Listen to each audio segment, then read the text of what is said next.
Audio Jungle.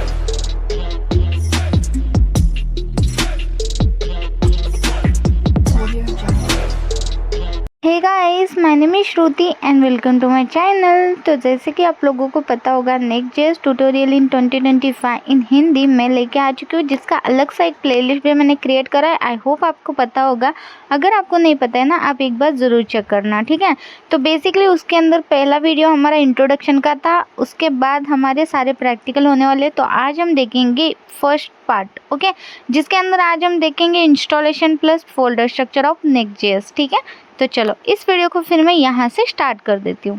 तो basically मैं अपने सिस्टम में आ चुकी हूँ। जैसे कि आप देख सकते हो, यहाँ पर मैंने एक फोल्डर क्रिएट करा है नेक्स्ट.जेएस नेम से, ठीक है। तो इसी के अंदर आज हम एक प्रोजेक्ट क्रिएट करेंगे, ठीक है, नेक्स्ट.जेएस का। तो इसके लिए हमें क्या करना है, सबसे पहले इसी फोल्डर के अंदर हम टर्मिनल को ओपन करेंगे। मैं यूज़ करती हूँ टर्मिनल, वैसे तो आप CMD भी यूज़ कर सकते हो या फिर आप पावर शेल भी यूज़ कर सकते हो। सो सबसे पहले इसके अंदर क्या करते हैं, क्लियर कर लेते हैं जो भी चीज़ें थी, ओके। सो सिंपल देखो, मेरा folder structure as it is display हो रहा है और मेरे पास यहाँ पे कुछ भी नहीं है। अब हम क्या करते हैं, मैं आपको ऑफिशियल साइट भी दिखा देती हूँ जहाँ से आप कमांड इसके ले सकते हो, ठीक है। सो सिंपल है, यहाँ पर आप किसी भी ब्राउजर पर जा सकते हो। मैं यहाँ पे टाइप करूंगी नेक्स्ट.जेएस, ठीक है। तो सिंपल आपको नेक्स्ट.जेएस सिलेक्ट करना है। यहाँ पर देखो, यही साइट है जिसका .org आप यहाँ पे देख सकते हो। यही साइट आपको मिल जाता है जो ऑफिशियल साइट है, ठीक है। इसको क्लिक कर लेते हैं, ओपन कर लेते हैं, ठीक है। सो परफेक्टली हमारे यहाँ पे नेक्स्ट.जेएस ओपन हो चुका है, जिसका वेबसाइट है, ठीक है। सो यहाँ पर देखो, ये यहाँ पे मेन्यूज है जहाँ पे आपको डॉक्स मिल जाता है, ठीक है। तो सिंपल इस डॉक्स के अंदर चलते हैं, यानी कि डॉक्यूमेंटेशन।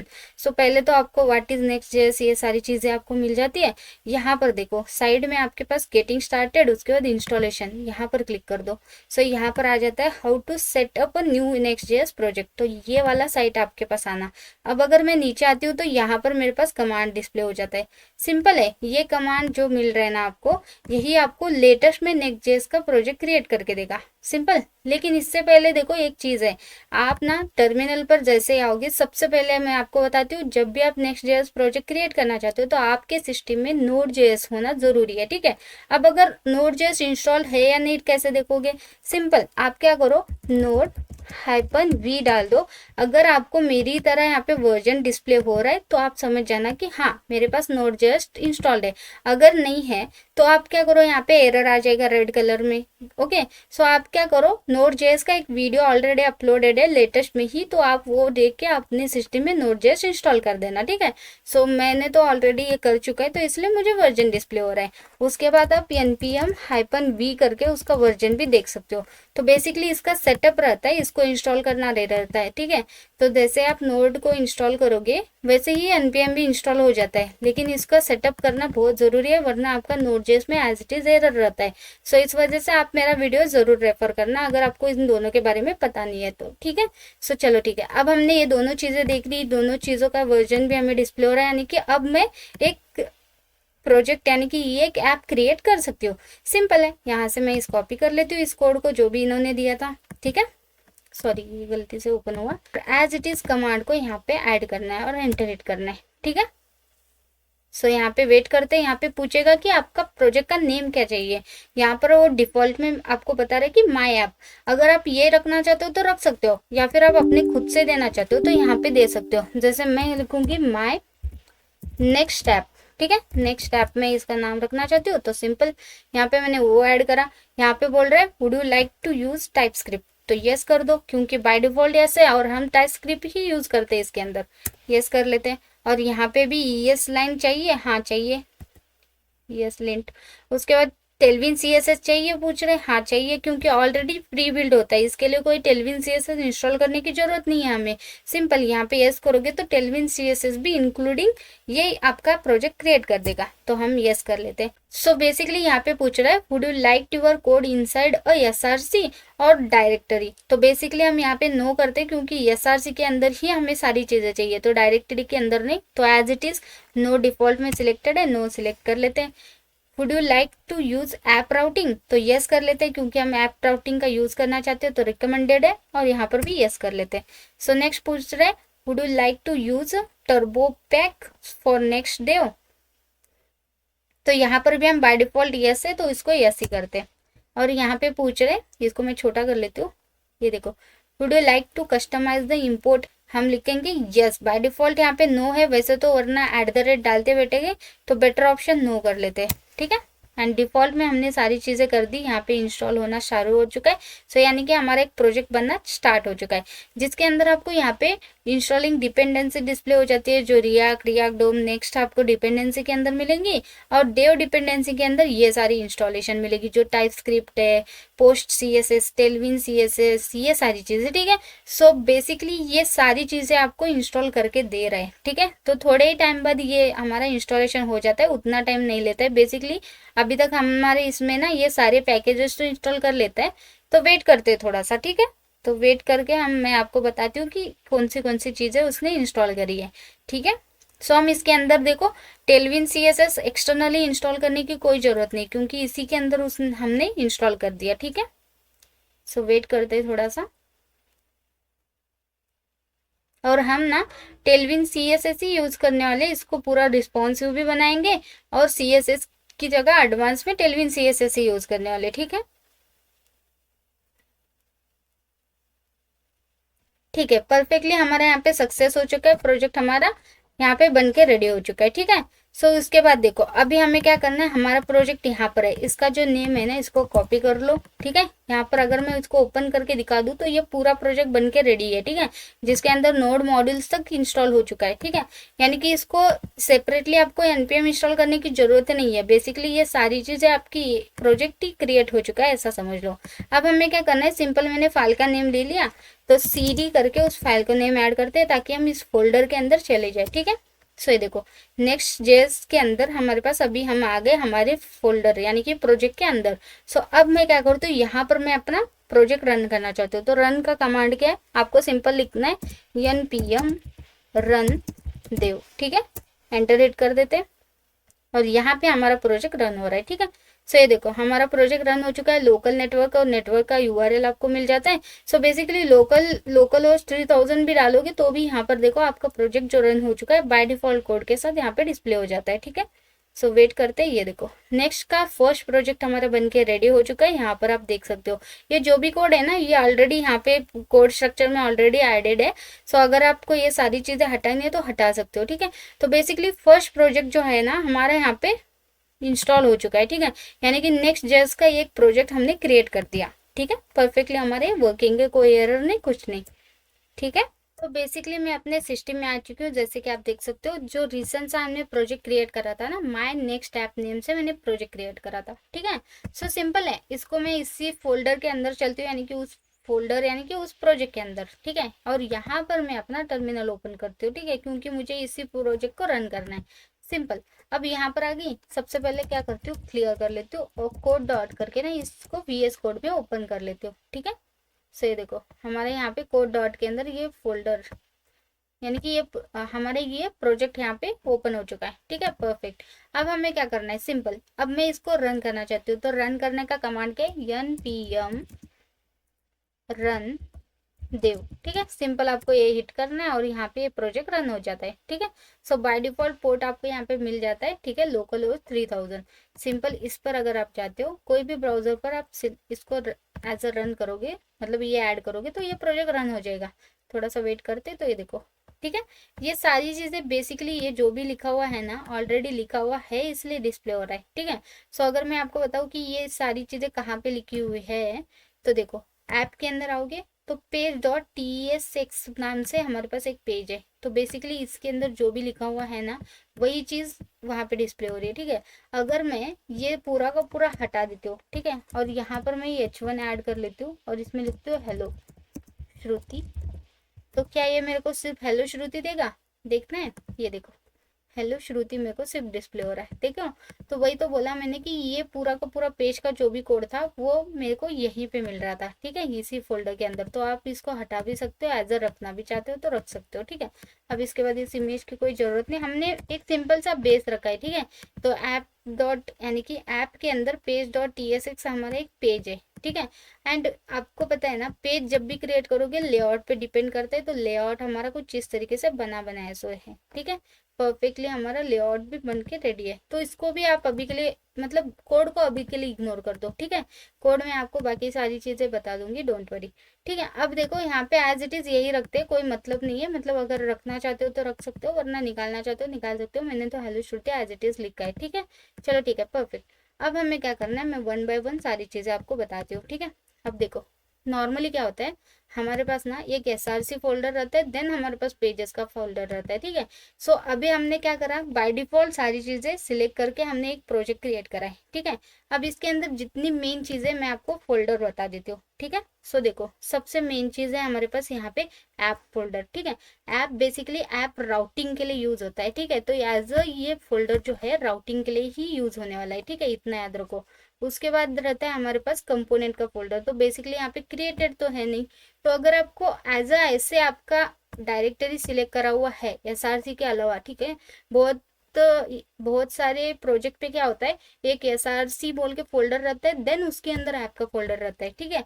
अब अगर मुझे कंपोनेंट का फोल्डर क्रिएट करना है जिसके अंदर हमारे रिलेटेड कंपोनेंट होंगे, तो मुझे कहाँ पे क्रिएट करना पड़ेगा, सिंपल इसी के अंदर, ठीक है। इसी के अंदर मुझे सिंपल सा एक फोल्डर क्रिएट करना पड़ेगा जिसका नेम मैं कंपोनेंट दूंगी और वही कंपोनेंट रिलेटेड हम क्रिएट करेंगे, ठीक है। सो सिंपल हमारा ये हमारा ये बेसिकली जो डिफॉल्ट स्ट्रक्चर है ना नेक्स्ट जेएस का, वो हमने इंस्टॉल करा है, ठीक है। अगर आपको एक वेल स्ट्रक्चर्ड चाहिए तो आपको एसआरसी फाइल के अंदर सारी चीजें मिल जाती है, ठीक है। इतना ये चीजें क्लियर हो गई, चलो ठीक है, परफेक्ट। अभी ऐप के अंदर आपका राउटिंग का पूरा ऐप राउटिंग का पूरा कोड आ जाता है। नोड मॉड्यूल बेसिकली हमारे पास सारे पैकेजेस रिलेटेड रहता है, ठीक है। जैसे कि अगर मैं बता दूं पैकेज डॉट जेसन में, ये भी बहुत इंपॉर्टेंट है पैकेज डॉट जेसन, जिसके अंदर आपके सारे पैकेजेस जो भी आप इंस्टॉल करते हो, वो सारे पैकेजेस किस वर्जन में आपने इंस्टॉल करे वो आपको यहाँ पे डिस्प्ले होता है, ठीक है। जो भी डिपेंडेंसीज होंगी देव डिपेंडेंसी के अंदर इंस्टॉल करोगे वो सारी चीजें, जैसे कि देखो बाय डिफॉल्ट हमारे पास यहाँ पे रिएक्ट भी इंस्टॉल करके दिया है उसने, रिएक्ट आपका इस वर्जन में यहाँ पे इंस्टॉल हुआ है बोल के, ठीक है। सो बेसिकली ये डिपेंडेंसी के अंदर आ गया। अब डेव डिपेंडेंसी जैसे कि टेलविन सीएसएस, ठीक है। सो हमने Tailwind CSS as a dev dependency के अंदर इंस्टॉल करा है, ठीक है, उसका भी वर्जन के साथ आप देख सकते हो। तो ऐसे आपके जितने भी पैकेजेस रहते हैं वो सारे आपको यहाँ पे वर्जन के साथ डिस्प्ले होते हैं। लेकिन जैसे कि अगर मैं बता दूं रिएक्ट के जितने भी पैकेजेस इंस्टॉल हुए हैं वो सारे स्टोर होते हैं आपके नोड मॉड्यूल के अंदर, ठीक है। सो यहाँ पर मेन चीज है, क्योंकि इसके रिलेटेड जितने फाइल्स प्री बिल्ड होंगे प्री ऑलरेडी क्रिएटेड होंगी वो सारी चीजें फोल्डर वाइज यहाँ पे क्रिएटेड होती है। उसी तरह हमारे रिएक्ट के बाद टेलविन सीएसएस, सो टेलविन के भी जितने भी फोल्डर्स या कुछ भी आप क्रिएटेड होंगे वो सारी चीजें भी यहाँ पे क्रिएटेड होंगी, ठीक है, परफेक्ट। अब आते हैं हम नेक्स्ट पर, ठीक है। सो इसके बाद है हमारे पास next config dot JS file, ठीक है, जिसके अंदर हमें नेक्स्ट कॉन्फिग रिलेटेड जो भी फाइल्स जो भी इंपोर्ट वगैरह करना है वो सारे कॉन्फिग हम यहाँ पे करते हैं, ठीक है। वो सारी चीजें जो नेक्स्ट रिलेटेड रहने वाली, तो ये भी हमारा बेसिकली इंपॉर्टेंट है हम बोल सकते हैं, ठीक है। उसके बाद पब्लिक, जैसे कि मैंने बोल ही दिया कि पब्लिक के अंदर हम सिंपली स्टैटिक एसेट ऐड करते हैं। जो एसेट फाइल्स बेसिकली स्टैटिकली आप ऐड करना चाहते हो, जैसे कि ये कहीं ना कहीं यूज हुआ होगा इसलिए इन्होंने ऐड करके रखा है, ठीक है। ये नेक्स्ट जेएस का जो लोगो है उन्होंने यहाँ पे ऐड करा है, ठीक है। सॉरी मैंने हटा दिया ना। यहाँ पर उन्होंने इसको ऐड करके यही चीज उन्होंने बेसिकली यूज करा है इसी का पाथ देके इमेज को, ठीक है। स्टैटिकली अगर आपके पास एसेट होगा तो इसके अंदर आप स्टोर कर सकते हो। एसेट बेसिकली इमेजेस, ठीक है, एसेट का मतलब ही इमेजेस का फोल्डर, ठीक है, सिंपल। अब उसके बाद आते हैं टेलविन सीएसएस कॉन्फ़िग फाइल, जिसके अंदर टेलविन रिलेटेड जो भी कॉन्फ़िगरेशन होगी, जो भी आप प्लगइन्स वगैरह एक्सटर्नली यूज करना चाहते हो उनको यहाँ पे ऐड करके आप यूज कर सकते हो, ठीक है। जैसे कि अगर मैं टेलविन सीएसएस का कोई प्लगइन बोलूँ तो डेजी यूआई बोल के है, तो उसका भी यूज आप कर सकते हो इसके अंदर, ठीक है। सिंपल ये बहुत सारी चीजें है वैसे तो देखा जाए तो, ठीक है। अब जैसे कि देखो मैं अभी ये सारी चीजें तो बता दी, ठीक है, चलो ठीक है, अभी हम इसको रोकते हैं। जैसे कि मैंने क्या बोला कि एक और फोल्डर स्ट्रक्चर रहता है जो वेल स्ट्रक्चर्ड रहता है, ठीक है। अगर मुझे ये जो प्रोजेक्ट है उसको अगर कन्वर्ट करना होगा वेल स्ट्रक्चर्ड में, अभी तो मुझे ऐप के अंदर यहीं पे डिस्प्ले हो रहा है, अगर मैं कंपोनेंट का फोल्डर क्रिएट करना होगा तो कैसे करूंगी, मेरे को क्या करना पड़ेगा, सिंपल इसी के अंदर मुझे एक और फोल्डर क्रिएट करके उसको नेम देना पड़ेगा कंपोनेंट्स, एंड देन यहाँ पर देखो ये रिलेटेड कंपोनेंट्स यहाँ पे क्रिएट कर देगा। लेकिन नहीं यार ये तो अच्छा ही नहीं लग रहा है ना, ऐसा लग रहा है कि प्रोजेक्ट के बाहर है ये सारी चीजें, राइट ना। तो इस वजह से हम क्या करते हैं, एक एसआरसी फोल्डर क्रिएट करते हैं बेसिकली। अगर मुझे क्रिएट करना होगा तो यहाँ पे करूँगी, ठीक है। सो SRC नेम से एक फोल्डर क्रिएट करा एंड यहाँ पे आप क्या करो, इस ऐप को और इस कंपोनेंट को मूव करा दो, ठीक है। सो कंपोनेंट वाला भी फोल्डर हम SRC के अंदर ही ऐड करते हैं, ठीक है। सो कर दिया। अब देखो कितना स्ट्रक्चर्ड लग रहा है। अब देखो ये बाहर हमारे पास पब्लिक फोल्डर है जिसके अंदर सारे इमेजेस रहने वाले, SRC फोल्डर है जिसके अंदर ऐप और कंपोनेंट रिलेटेड हमारे फोल्डर से, ऐप के अंदर हमारे राउटिंग के सारी चीजें रहने वाली, कंपोनेंट हम रिपीटेड कोड जो भी हमारा कंपोनेंट रहता है रिपीटेड, जैसे कि हेडर और फुटर हम रिपीटेड यूज करने वाले हर एक इसमें, तो उसको एज अ कंपोनेंट इसके अंदर क्रिएट कर सकते हो, ठीक है। सो इनके रिलेटेड हम ऐसे SRC के अंदर कर दिया, ठीक है। अब अगर मैं प्रोजेक्ट में रन करके दिखा देती हूँ कोई एरर आता है क्या, ठीक है। ये देखो इंटरनल सर्वर एरर, बेसिकली एक एरर आ गया, ठीक है। सो एरर इसलिए आया क्योंकि उसको ना ऐप का फोल्डर बेस URL नहीं लग रहा है, ठीक है। तो बेसिकली उसको अभी हमने हटा दिया ना, हमने क्या करा SRC फोल्डर को एज अ बेस हमारा फोल्डर बना दिया, ऐप था ना इतने टाइम तक। तो अब क्या हुआ, अब SRC बन गया। तो अब तो ऑब्वियसली वो उसको पता नहीं है, अभी तक हमने बताया नहीं कि वो हमारा SRC फोल्डर ही एज अ बेस URL है, ठीक है ना, इसीलिए वो एरर तो देगा। अब इसका इलाज क्या है, जैसे कि सॉल्यूशन क्या है इसका, ठीक है। हमें क्या करना है, बेसिकली हमें करना है, हमें जाना है TS कॉन्फ़िग में, ठीक है। TS कॉन्फ़िग में यहाँ पे बहुत सारी चीज़ें, ठीक है, जैसे कि आप देख सकते हो। इसी के अंदर आप क्या करो, सबसे ऊपर चलते कंपाइलर ऑप्शन, ठीक है। इसी के अंदर यानी कि यहाँ पर आप ऐड कर सकते हो, क्या आप ऐड कर सकते हो आपका बेस URL, ठीक है। सो सिंपल यहाँ पे आप लिख दो बेस URL, ठीक है। और यहाँ पे आप क्या करो, आपका बेस URL कौन सा आपने क्रिएट करा, SRC, सिंपल SRC ये ऐड कर दो और सेव कर दो, दैट्स इट, ठीक है। अब हम फिर से आते हैं, प्रोजेक्ट रन करते हैं एज इट इज, ठीक है। Ctrl+S या तो कंट्रोल स्टॉप कर देते हैं इसको, पहले तो Ctrl+C प्रेस करके, ठीक है। और इसको मैं सिंपल क्लियर कर लेती हूँ और देखते हैं कि कोई और एरर आता है क्या। npm रन स्टार्ट कर दिया, यानी कि npm रन कर दिया। अब यहाँ पर देखो, यहाँ पर आके रिफ्रेश कर लेती हूँ तो मुझे हेलो श्रुति डिस्प्ले होना, वरना एरर, ठीक है। सो सिंपल वेट करते हैं और ये देखो कोई एरर नहीं, कुछ नहीं, बेसिकली हमारा फोल्डर जो है ना वो वेल स्ट्रक्चर बन भी गया, कितना इजीली बन गया, देख रहे हो, कोई दिक्कत आई है हमें नहीं। अब हमें प्रॉपर इसको मेंटेन कर सकते हो हम लोग, जैसे बाय डिफॉल्ट अगर क्रिएट करते हो तो भी ऐसा चेंज करके आप कर सकते हो, ठीक है। अगर आप चाहते हो कि एक बड़ा प्रोजेक्ट क्रिएट करना है जैसे ई-कॉमर्स का कुछ, तो आपको एक स्ट्रक्चर मेंटेन करना पड़ता है, ठीक है। इसीलिए हम SRC के अंदर ऐसे करते हैं, या तो आपने पहले ही सिलेक्ट करा होगा SRC के अंदर ही मेरा प्रोजेक्ट होना चाहिए, तो आप यहाँ पे वहां पे ही पूछता है वो बेसिकली, ठीक है। जब आप प्रोजेक्ट क्रिएट कर रहे हो तभी आप वो चीज कर सकते हो, ठीक है। अभी मैंने करा, बाद में भी जाके कैसे कर सकते हो वो भी मैंने आपको बता दिया, एंड प्लस आप पहले ही कर दिए होंगे तो फिर आपका कोई मतलब आपको कोई दिक्कत ही नहीं है, ठीक है। सो आई होप कि आपको प्रोजेक्ट कैसे रन होता है और ऊपर से आपको फोल्डर स्ट्रक्चर यहाँ पे जो भी है वो आपको क्लियर हो गया होगा, जो भी बेसिक थे ना वही मैंने आपको बता दिया, ठीक है। सो 1 बाय 1 हम सारी चीजें देखेंगे Next.js के अंदर, तो प्लीज ऐसे ही देखते रहिए, ठीक है। एक और चीज, जैसे अभी मेरा प्रोजेक्ट है रनिंग है ना, अगर इसको आपको स्टॉप करना है तो आपको क्या करना है, Ctrl+C प्रेस करना है, ठीक है। सो Ctrl+C यानी कि हमने सर्वर को बंद कर दिया। अगर मैं इसको आके रिफ्रेश कर लेती हूँ तो ये प्रोजेक्ट ऑब्वियसली बंद हो जाएगा। तो ये देखो हम can't reach this page because इसका लोकल जो URL हमने दिया था इसके अंदर कुछ अभी रन ही नहीं हो रहा है। तो रिटर्न आपको इसको रन करना है तो क्या डालना है, npm run dev, ठीक है। सो ये प्रोजेक्ट फिर से रन हो जाएगा और उसी फोल्डर में जाके आप टर्मिनल ओपन करके कर सकते हो, ठीक है। सो सिंपल यहाँ पे आके फिर से रिफ्रेश कर लेती हूँ तो ये देखो प्रोजेक्ट मेरा फिर से रन हो जाएगा। वेट करते हैं थोड़ा सा, ठीक है। यहाँ पे रनिंग दिखा रहा है, ठीक है। ये देखो हेलो श्रुति मेरे पास एज इट इज डिस्प्ले हो रहा है। तो बेसिकली क्लोज और कैसे इसको रन करना वो भी आई होप आपको क्लियर हो गया होगा, ठीक है। चलो ठीक है, इसको फिर मैं क्लोज कर लेती हूँ, ठीक है। तो बेसिकली आज जो हमने देखा वो था टाइपस्क्रिप्ट यूजिंग Next.js, जो बाय डिफ़ॉल्ट हमारे पास जो भी आ रहे थे हमने बाय डिफ़ॉल्ट एक्सेस करके एक प्रोजेक्ट रन करके देख लिया। सो नेक्स्ट वीडियो में मैं आपको अलग बताऊंगी विदाउट टाइपस्क्रिप्ट यूजिंग, क्योंकि बेसिकली अगर आप React.js यूज़ करते हो तो जावास्क्रिप्ट पे ज़्यादा फोकस होता है। तो मैंने सोचा क्यों ना पहले आपको टाइपस्क्रिप्ट दिखा दूँ, ताकि इन फ्यूचर हम जावास्क्रिप्ट का यूज़ करने वाले वही ज़्यादातर यूज़ होता है। तो बस पहले आपको ये भी पता चले, बस इसीलिए मैंने ये वीडियो निकाला। अब नेक्स्ट वीडियो के अंदर हम यही देखेंगे इंस्टॉलेशन और फोल्डर स्ट्रक्चर विदाउट टाइपस्क्रिप्ट, ठीक है। तो चलो आज के लिए बस इतना ही था। आई होप आपको मेरा ये वीडियो पसंद आ गया होगा। अगर मेरा वीडियो आपको पसंद आता है तो like share and subscribe to my channel. Keep watching guys, keep support, thank you.